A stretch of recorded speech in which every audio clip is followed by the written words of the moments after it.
तो दोस्तों यदि परीक्षा तिथि घोषित हो चुका है तो परीक्षा तो आवश्यक है, लिया ही जाएगा। और झारखंड सरकार जेएसएससी तथा जेपीएससी पगला ही गई है लगभग। जिस तरह आपको डेट दिया जा रहा है, इतनी जल्दी डेट दिया जाना मतलब आपको इस वर्ष पूरी तरह से आपकी प्रक्रिया जो भर्ती प्रक्रिया है पूरा हो ही जाएगा। तो दोस्तों इसलिए आपको परीक्षा में लग ही जाना। तो दोस्तों परीक्षा का मुख्य परीक्षा का जो सीडीपीओ का सिलेबस है, चलिए सिलेबस को जानते हैं कि सिलेबस में आपको क्या क्या पूछे जाएंगे। तो सिलेबस में मुख्य परीक्षा 2 पालियों में लिया जाएगा। 2 पाली अर्थात 2 पत्र का होगा प्रारंभिक परीक्षा, जिसमें प्रारंभिक परीक्षा का पहला पेपर होगा, जिसमें से 200 सामान्य अध्ययन के 100 अंक पूछे जाएंगे और प्रश्न पत्र पेपर 2 में भी 100 अंक पूछे जाए, 100 प्रश्न के 100 अंक पूछे जाएंगे। तो दोस्तों 100 अंक कहाँ कहाँ से पूछे जाएंगे आइए जानते हैं। तो 100 अंक में पहला है कि भारतीय इतिहास एवं भारतीय राष्ट्रीय आंदोलन।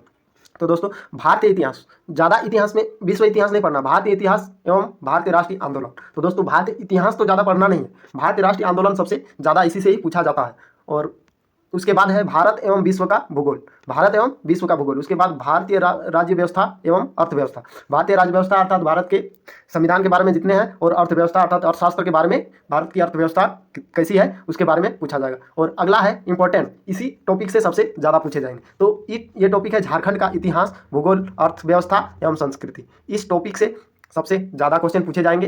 तो दोस्तों चलिए देखते हैं कि दूसरा प्रश्न पत्र किस प्रकार होंगे। तो दोस्तों दूसरा पेपर में इसमें भी 200 अंक का प्रश्न पूछे जाएंगे। कितने प्रश्न पूछे जाएंगे? 200 अंक का पूछे जाएंगे। और 200 नहीं, 100 प्रश्न रहेंगे और 100 अंक का भी रहेगा। तो दोस्तों 100 में चलिए देखते हैं कि कहाँ कहाँ से क्वेश्चन पूछे जाएंगे। तो पहले राज्य, देश एवं विश्व की महत्वपूर्ण समसामयिक घटनाएं अर्थात करंट अफेयर, राज्य, स्टेट, देश एवं विश्व की सभी समसामयिक घटना के बारे में पूछे जाएंगे। और सेकंड नंबर में सामान्य विज्ञान, इसमें किसी विशेषज्ञ की आवश्यकता नहीं है एवं सुशिक्षित व्यक्ति से जानकारी की अपेक्षा की रखी जाती है, इससे प्रश्न पूछे जाते हैं। अर्थात दोस्तों लगभग 10 क्लास तक जितने भी आपने साइंस में पढ़े हैं उससे सबसे ज़्यादा पूछे जाएंगे। और अगला है सामान्य मानसिक क्षमता। सामान्य मानसिक क्षमता, तर्क एवं विश्लेषण क्षमता। तो दोस्तों सामान्य मानसिक क्षमता, तर्क एवं विश्लेषणात्मक क्षमता अर्थात इसमें रीजनिंग और मैथ भी पूछे जाएंगे। तो दोस्तों यह है सिलेबस। और सिलेबस में सभी पेपर के जो पेपर 1 और पेपर 2 होगा उसमें सभी पेपर का 1-1 घंटा नहीं 2-2 घंटा प्रत्येक पेपर में दिया जाएगा। और जो दृष्टिबाधित रहेंगे उसको अतिरिक्त 20 मिनट दिया जाएगा। तो और लिखित परीक्षा भी होंगे। तो लिखित परीक्षा का देखते हैं कि लिखित परीक्षा में किस तरह पूछे जाएंगे, चलिए देखते हैं।